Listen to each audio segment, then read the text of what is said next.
me.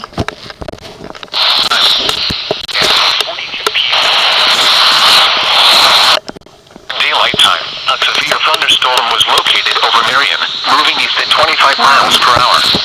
Hazard, 60 miles per hour with gusts and quarter-mile away. Source, radar indicated. Hail damage to vehicles is expected. Expect wind damage to roofs, siding, and trees.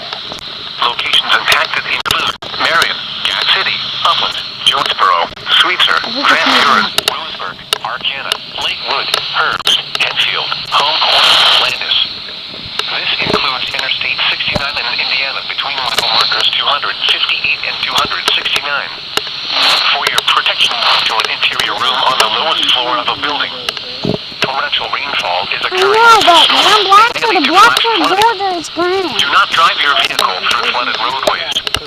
Repeating, a severe thunderstorm warning has been issued until 7:30 p.m. Eastern Daylight Time for the following counties: Grant, Indiana.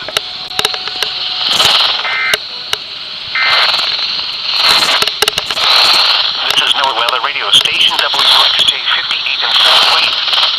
Visit our website via weather.com/IWX. Fort Wayne, buddy. This is a weather statement for the following counties in Indiana: DeKalb and Noble. The National Weather Service in northern Indiana has issued a flood advisory for western DeKalb. Has issued a